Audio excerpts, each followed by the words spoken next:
എല്ലാ വിമാനത്താവളങ്ങളിലും 100% CCTV coverage ഒക്കെ ഉറപ്പാക്കും. കേറ്ററിംഗ് കേന്ദ്രങ്ങളിൽ പോലും സംവിധാനങ്ങളിൽ പോലും പരിശോധന വേണമെന്നുള്ള നിർദ്ദേശമുണ്ട്. വി അരുൺ റിപ്പോർട്ട് ചെയ്തതനുസരിച്ചാണെങ്കിൽ വിമാനത്താവളത്തിൽ മാത്രമല്ല ആൾക്കൂട്ടം കൂടുന്ന സ്ഥലങ്ങളിൽ അങ്ങനെയുള്ള അതായത് മറ്റ് ഗതാഗത ടെർമിനലുകളിൽ പോലും ഈ തരത്തിലുള്ള ഒരു മോണിറ്ററിംഗ് തുടങ്ങിയിട്ടുണ്ട്. അതിൽ ഒരു നിർദ്ദേശമായി വന്നിട്ടില്ല എങ്കിൽ പോലും ആ തരത്തിലുള്ള ഒരു സാഹചര്യത്തിലേക്ക് കടക്കുന്നു എന്നാണ് രാകേഷ് നമുക്കൊപ്പം തുടരുന്നു എന്നറിയുന്നു. രാകേഷ്, മണിപ്പൂരിൽ നിന്നടക്കം ട്രൂപ്പുകളെ ജമ്മു ആൻഡ് കാശ്മീരിലേക്ക് ഡിപ്ലോയ് ചെയ്തിരിക്കുന്നു എന്നുള്ള വാർത്തയൊക്കെ വരികയാണ്. അപ്പോൾ സ്വാഭാവികമായിട്ടും ഈ കൂടുതൽ ശ്രദ്ധ കൊടുക്കുന്നത് ഈ ഒരു നോർത്ത് ഈസ്റ്റേൺ ഭാഗങ്ങളിൽ, അവിടെയും അതിർത്തി പങ്കിടുന്നതുണ്ട്. പക്ഷേ ആ ഭാഗങ്ങളിൽ, ചൈന അതിർത്തി പങ്കെടുക്കുന്ന ഭാഗങ്ങളിൽ ഈ തരത്തിലുള്ള ഒരാശങ്കയില്ല. ഈ സമയത്ത് രാജ്യം അത് കണക്കാക്കുന്നില്ല എന്ന് കൂടിയാണോ മറ്റ് സംസ്ഥാനങ്ങളിലേക്ക് കൂടുതൽ ജാഗ്രത അങ്ങനെ വിലയിരുത്താൻ കഴിയുമോ ഈ സമയത്ത്?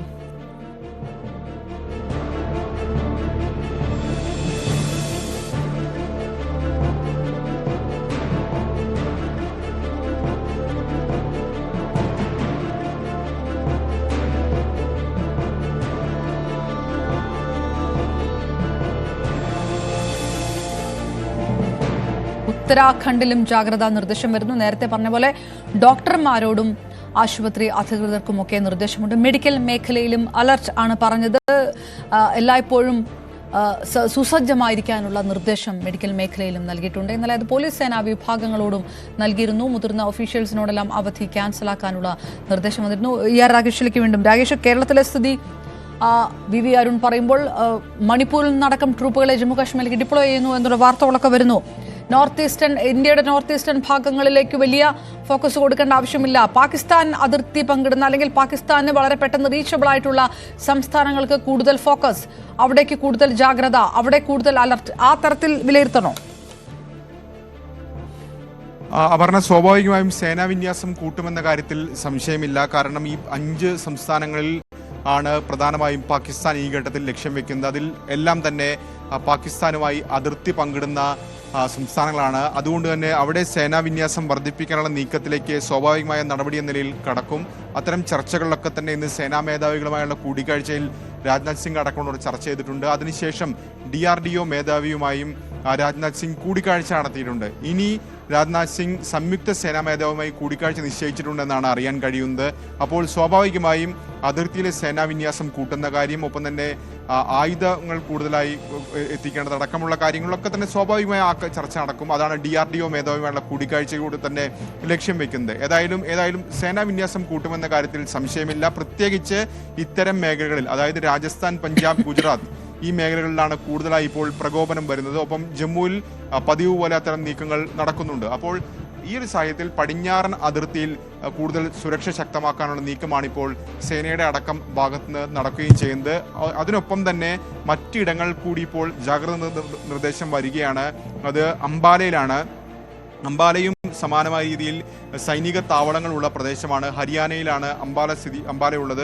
അപ്പോൾ അവിടെയും അത്തരത്തിൽ സൈറൻ മുഴങ്ങുകയും ജാഗ്രതാ നിർദ്ദേശം നൽകുകയും ചെയ്തിട്ടുണ്ട്. അതായത് ഒരു നീക്കം ഒരുപക്ഷെ പാകിസ്ഥാന്റെ ഭാഗത്തുനിന്ന് ഉണ്ടാകാമെന്ന് കണക്കിലെടുത്തുകൊണ്ടാണ് അവിടെ നിർദ്ദേശം നൽകിയിട്ടുള്ളതും ആളുകളോടൊക്കെ തന്നെ സുരക്ഷിത സ്ഥാനങ്ങളിൽ നിൽക്കണം എന്ന നിർദ്ദേശം കൂടി നൽകിയിരിക്കുന്നത്. കാരണം ആദ്യഘട്ടത്തിൽ, അതായത് ഇന്ത്യ ഭീകരതാവളങ്ങൾ ആക്രമിച്ചതിന് പിന്നാലെ പാകിസ്ഥാന്റെ നീക്കമുണ്ടായത് 15 കേന്ദ്രങ്ങളായിരുന്നു. അതിൽ ഹരിയാനയിലെ ആദംപൂർ ഉൾപ്പെടുന്ന പ്രദേശങ്ങളുണ്ടായിരുന്നു. അതായത് ആദംപൂർ എന്ന് പറയുന്നത് ഒരിക്കലും അതിർത്തിയല്ല, ഹരിയാന പാകിസ്ഥാനുമായി അതിർത്തി പങ്കിടുകയും ചെയ്യുന്നില്ല. പക്ഷേ ആദംപൂർ അടക്കമുള്ള മേഖലകളിലേക്ക് ഡ്രോണുകൾ അയക്കുന്ന നീക്കം പാകിസ്ഥാന്റെ ഭാഗത്തുനിന്നുണ്ടായി. അതുകൂടി കണക്കിലെടുത്തുകൊണ്ടാണ് ഇപ്പോൾ അംബാലയിലടക്കം ഇത്തരത്തിൽ സുരക്ഷ ശക്തമാക്കാനുള്ള തീരുമാനം വന്നിട്ടുള്ളത്. അതായത് സൈനിക കേന്ദ്രങ്ങൾ, താവളങ്ങൾ ഒക്കെയുള്ള പ്രദേശമാണ്. അപ്പോൾ അത്തരമൊരു നീക്കം പാകിസ്ഥാന്റെ ഭാഗത്തുനിന്ന് ഉണ്ടായേക്കാം. കാരണം ഹരിയാന എന്ന് പറയുന്നത് പടിഞ്ഞാറൻ മേഖലയോട് ചേർന്ന് കിടക്കുന്ന, പഞ്ചാബിനോട് ചേർന്ന് കിടക്കുന്ന ഒരു സംസ്ഥാനം. അതുകൊണ്ട് തന്നെ അതിർത്തി അല്ലെങ്കിൽ പോലും ഒരുപക്ഷെ ഇത്തരത്തിൽ ഡ്രോണുകളൊക്കെ അയക്കാൻ പാകിസ്ഥാന് കഴിയും. ഞാൻ തിരികെ എത്താം. രാകേഷ്, ഇപ്പോൾ മേജർ ജനറൽ ജേക്കബ് തരകൻ നമുക്കൊപ്പം ചേരുന്നു. മേജർ ജനറൽ, നമ്മൾ രാവിലെ സംസാരിച്ചതാണ് പാകിസ്ഥാൻ ഈ ചില പ്രഹസനങ്ങൾ കാണിക്കും എന്ന് പറയുന്നിടത്ത്, പക്ഷേ ഇന്ത്യ അത് അത്രയും നിസ്സാരമായി കണക്കാക്കുന്നില്ല എന്നുകൂടി വേണമോ കരുതാൻ? ഇപ്പോൾ ഈ മണിക്കൂറുകൾ, നമ്മൾ ആ സംസാരിച്ചതിനു ശേഷമുള്ള ഈ മണിക്കൂറുകളിലൊക്കെ പല സംസ്ഥാനങ്ങളിലും ജാഗ്രതാ നിർദ്ദേശങ്ങൾ നടപ്പാവുകയാണ്. അത് പഞ്ചാബ് ആണെങ്കിലും ഹരിയാന ആണെങ്കിലും ആന്ധ്രാപ്രദേശ് വരെ അത് എത്തിയിരിക്കുന്നു. ആ തരത്തിൽ വിമാനത്താവളങ്ങളിൽ മാത്രമല്ല ആൾക്കൂട്ടം കൂടുന്ന ഇടങ്ങളിൽ എല്ലാം ഒരു ജാഗ്രതയിലേക്ക് കാര്യങ്ങൾ പോകുന്നു എന്നുള്ളതാണ്. അത് വെറും നിർദ്ദേശം മാത്രമാണോ, ഒരു പ്രിക്കോഷ്യസ് മെഷേഴ്സ് എടുക്കുന്നത് മാത്രമാണോ, അതോ ഏത് തരത്തിലും ആക്രമണം ഉണ്ടായേക്കാം എന്നുള്ള നേരത്തെ കിട്ടുന്ന റിപ്പോർട്ടുകളുടെ പുറത്തായിരിക്കും? നമ്മൾ രാവിലെ സംസാരിച്ചപ്പോൾ അത് ഞാൻ പറഞ്ഞത് പ്രശ്നമൊന്നല്ല, ഞാൻ പറഞ്ഞത് അവർക്ക് എന്തും ചെയ്യാൻ കാര്യം അവരുടെ ലോജിക്, അതായത് അവരുടെ ലോജിക് തന്നെ ഇറാഷണലാണ്. അവരുടെ കൺവെൻഷണൽ എക്യുപ്മെന്റ്സും കൺവെൻഷണൽ സ്ട്രെങ്തും ഇപ്പം സ്ട്രെസ്ഡ് ആയതുകൊണ്ട് അവർക്ക് അസിമെട്രിക് അപ്രോച്ച്, അതായത് സാധാരണ സൈനിക നടപടികളല്ല, അവരുടെ പല സ്ലീപ്പർ സെൽസും ഇന്ത്യയിലുണ്ടെന്ന് ഇന്റലിജൻസ് ഏജൻസിക്ക് അറിയാം. അവർക്ക് അനുഭാവികളായിട്ടുള്ള അവരുടെ ആൾക്കാരോ അവർ അനുഭാവികളോ ഇവിടെ ഉണ്ടെന്ന് നമുക്കറിയാം. അവരെ നമുക്ക് സൂക്ഷിക്കേണ്ടതുണ്ട്. ഞാൻ പറഞ്ഞത് അത് നമ്മൾ അതിനെപ്പറ്റി അങ്ങോട്ട് അങ്കലാപ്പ് വേണ്ട, പക്ഷെ കരുതൽ വേണം. അതായിരിക്കണം ഇന്റർലാൻഡ്, അതായത് പഞ്ചാബും ഹരിയാനയിലും ഹിമാചലിലും ഒക്കെ ഇങ്ങോട്ട് അകത്തോട്ടുള്ള സ്ഥലങ്ങൾ, ആന്ധ്രയിലും ഒക്കെ അതിന്റെ ഒരു മുൻ കരുതൽ എന്ന് മാത്രം കരുതിയാൽ മതി. അല്ലാതെ വേറെ ഒന്നും ഇതിൽ വായിക്കാനില്ല. പക്ഷെ ബോർഡറിൽ ഇപ്പോൾ നടക്കുന്നത് രണ്ട് സേനകളും തമ്മിലുള്ള ഡയറക്റ്റ് ഫയറിംഗ് ആണ്. അത് നടക്കും. ഇത് ഡി എസ്കലേഷൻ ആകുന്നത് വരെ ഇത് നടക്കും. അല്ലെങ്കിൽ എന്തെങ്കിലും മേജർ ഒരു അറ്റാക്ക് നടന്നു കഴിഞ്ഞ് ഇത് നിർത്തും. അതുവരെ ഇന്ന് രാജ്യം ഒരു വാർ ലൈക്ക് സിറ്റുവേഷൻ, അതായത് ഒരു യുദ്ധത്തിന്റെ പ്രതീതിയാണ് ഇപ്പൊ രാജ്യം മൊത്തം. നമ്മളുടെ സൈന്യം യുദ്ധത്തിൽ ഏർപ്പെട്ടിരിക്കുകയാണ്, നമ്മുടെ രാജ്യം യുദ്ധത്തിലാണ്. കാര്യം പാകിസ്ഥാനാണ് തുടങ്ങി വെച്ചത്. പാകിസ്ഥാന്റെ വശത്തു നിന്നുള്ള അവരുടെ പ്രകോപനങ്ങൾ ഇല്ലാതായെങ്കിൽ മാത്രമേ നമ്മളുടെ മറുപടി നിൽക്കുള്ളൂ എന്ന് നമ്മൾ വളരെ ശക്തമായിട്ടും വ്യക്തമായിട്ടും പറഞ്ഞിട്ടുണ്ട്. അതിന്റെ മാത്രം ഇത് കണക്ക് കൂട്ടിയാൽ മതി. പക്ഷെ ബാക്കി സ്റ്റേറ്റ്സിൽ, അതായത് സംസ്ഥാനങ്ങളിൽ നമ്മൾ കരുതൽ വേണം എന്നുള്ളതിന് യാതൊരു സംശയവും വേണ്ട. നമ്മളൊരു എസ്കലേഷനിലേക്ക് നമ്മൾ കടക്കുകയില്ല എന്ന് ഇന്ത്യ ആവർത്തിച്ചു പറഞ്ഞതാണ്. പക്ഷേ പാകിസ്ഥാനിൽ നിന്ന് ഈ തരത്തിലുള്ള ആക്രമണങ്ങൾ ഉണ്ടാകുമ്പോൾ ഇന്ത്യക്ക് മുന്നിൽ മറ്റൊരു വഴിയുമില്ല എന്നുള്ളൊരു സന്ദേശം കൂടിയുണ്ടോ? ഈ ഇപ്പോൾ യുദ്ധ സാഹചര്യമാണ്, അല്ലെങ്കിൽ യുദ്ധ സന്നാഹത്തിൽ ഒരുങ്ങുകയാണ് എന്നുള്ള ഒരു പ്രഖ്യാപിക്കാത്ത ഒരു സാഹചര്യമാണുള്ളത്. പക്ഷേ ജാഗ്രതാ നിർദ്ദേശങ്ങൾ വരുന്നു, അലർട്ടുകൾ വരുന്നു, ആ തരത്തിലുള്ള കാര്യങ്ങൾ നടപ്പാക്കുന്നു, സുരക്ഷാ ക്രമീകരണങ്ങൾ ഉറപ്പാക്കുന്നു. നമ്മൾ ഒരു കൃത്യമായ ഒരു യുദ്ധത്തിലേക്ക് തന്നെ നീങ്ങുന്നു എന്നാണോ? നമ്മളുടെ ഗവൺമെന്റ് ഓഫ് ഇന്ത്യ ഇതുവരെ യുദ്ധം പ്രഖ്യാപിച്ചിട്ടില്ലല്ലോ. അപ്പൊ അതുകൊണ്ട് യുദ്ധം പ്രഖ്യാപിച്ചു എന്ന് പറയാനൊക്കത്തില്ല. നമ്മള് വാർ ഡിക്ലെയർ ചെയ്യാതെ നമ്മളത് വാർ എന്ന് പറയാനൊക്കില്ല. ഇപ്പം നടക്കുന്നത് പാകിസ്ഥാൻ ചെയ്ത പ്രവർത്തിക്ക് മറുപടി, അതായത് കൗണ്ടർ ആക്ഷൻ എന്ന് മാത്രമേ ഉള്ളൂ. നമ്മള് സാധാരണ മനുഷ്യർക്ക് അത് യുദ്ധം പോലെ തോന്നുമെങ്കിലും ടെക്നിക്കലി അത്, അല്ലെങ്കിൽ ലീഗലി അത് യുദ്ധമായിട്ട് ഇതുവരെ നമ്മളുടെ സർക്കാർ പ്രഖ്യാപിച്ചിട്ടില്ല. ഇപ്പോൾ വിദേശകാര്യ മന്ത്രാലയത്തിന്റെ വാർത്താ സമ്മേളനം, നേരത്തെ നമ്മൾ സംസാരിച്ചപ്പോൾ ഏത് തരത്തിലാണ് ഈ വാർത്താ സമ്മേളനത്തിൽ ഇന്ത്യ കാര്യങ്ങൾ വിശദമാക്കുക എന്നൊക്കെ ഉറ്റുനോക്കിയിരുന്നതാണ്. പക്ഷേ ആ വാർത്താ സമ്മേളനം 10 മണിക്ക് നടന്നിട്ടില്ല. അത് നീട്ടിവെച്ചിരിക്കുകയാണോ, അത് ക്യാൻസൽ ചെയ്തോ, അതോ ഇനി വൈകുന്നേരം ഇന്നലെ ഒക്കെ പോലെ ആണോ ഉണ്ടാവുക എന്ന് കൂടി നോക്കുകയാണ്?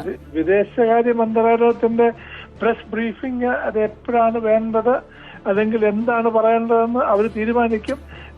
ആക്ച്വലി നമ്മൾക്ക് ജനതയുടെ ആകാംക്ഷ കൊണ്ടാണ് നമ്മൾ എന്താ വരാത്തത് നോക്കുന്നത്. അവർക്കത് ഒരു ഡെയിലി അഫെയർ ആണ്, എന്നും കാണുന്ന കാര്യങ്ങളാണ്. അതിന് തക്കതായിട്ടുള്ള കാര്യങ്ങൾ ചെയ്യേണ്ടതുണ്ട്. അതിന് വേണ്ടുന്ന സന്നാഹങ്ങൾ ഒരുക്കണം, അതിന് വേണ്ടുന്ന ക്ലിയറൻസസ് വേണം, ഒരുക്കങ്ങൾ വേണം. എന്തെങ്കിലും ചുമ്മാതെ വന്ന് പറയുമല്ലോ, എന്തെങ്കിലും പറയാനുള്ളത് പറയാനും എന്തെങ്കിലും ഡിസ്കഷൻസ് നടക്കുന്നുണ്ടായിരിക്കും. അപ്പോൾ വിദേശകാര്യ വക്താവ്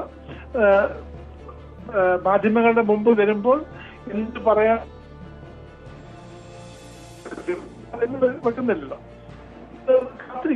ഇതിനകത്ത് അങ്കലാപ്പൊന്നും വേണ്ട, നമുക്കുള്ള ആകാംക്ഷയാണ്. ജനറൽ, ഞാൻ അതെ ആ ആകാംക്ഷ കൊണ്ട് കൂടിയാണ് ജനറൽ ചോദിക്കുന്നത്. നമ്മൾ പ്രതിരോധം ശക്തമാണ്, ഇന്ത്യയുടെ ഡിഫൻസ് സിസ്റ്റം അത് നമ്മൾ ഈ കഴിഞ്ഞ മണിക്കൂറുകളിലെല്ലാം കണ്ടു കഴിഞ്ഞിരിക്കുന്നു. ഒരു മിസൈലോ ഒരു ഡ്രോണോ പോലും ഏതെങ്കിലും തരത്തിലുള്ള ഒരു കൊളാറ്ററൽ ഡാമേജ് ഉണ്ടാകാത്ത തരത്തിൽ അത് ന്യൂട്രലൈസ് ചെയ്യാൻ, നിർവീര്യമാക്കാൻ കഴിഞ്ഞിരിക്കുന്നു ഇന്ത്യക്ക്. പക്ഷേ ഇനി ആഭ്യന്തര സുരക്ഷയുടെ വിഷയം കൂടിയുണ്ട്. ഇത് നെറികെട്ട ആക്രമണം നടത്തുന്ന പാകിസ്ഥാൻ ഇനി ആ തരത്തിലുള്ള ആക്രമണങ്ങളാണ് ലക്ഷ്യമിടുന്നതെങ്കിൽ അതുകൂടി പ്രിവെന്റ് ചെയ്യാനുള്ള മെഷർമെന്റ് സ്വീകരിക്കാൻ ആഭ്യന്തര സുരക്ഷയും ആ തരത്തിൽ തന്നെ സുസജ്ജമാണ് എന്നുള്ളൊരു ഒരു വിശ്വാസം കൂടി നമുക്ക് ഈ സമയത്ത് വേണം, അല്ലേ? എന്തോ നമ്മുടെ ആഭ്യന്തര സുരക്ഷ സംബന്ധിച്ചും നമുക്ക് അത്രയും തന്നെ. അതെ എന്തെങ്കിലും അകത്ത് ഹിന്ദുലാൻഡിൽ പ്രശ്നം ഉണ്ടായാൽ അത് ഒരു പ്രശ്നമല്ലേ. അത് അങ്ങനെ സംഭവിക്കാതിരിക്കാൻ വേണ്ടി മാത്രമാണല്ലോ ഈ മുൻകരുതൽ എടുക്കുന്നത്. മുൻകരുതൽ അത്യാവശ്യമല്ലേ. Prevention is better than cure എന്നല്ലേ. തീർച്ചയായിട്ടും വളരെയധികം നന്ദി. ജനറൽ ജേക്കബ് തരകനാണ് വിശകലനങ്ങൾ നടത്തിയത്. ഇനി ഉറ്റുനോക്കുക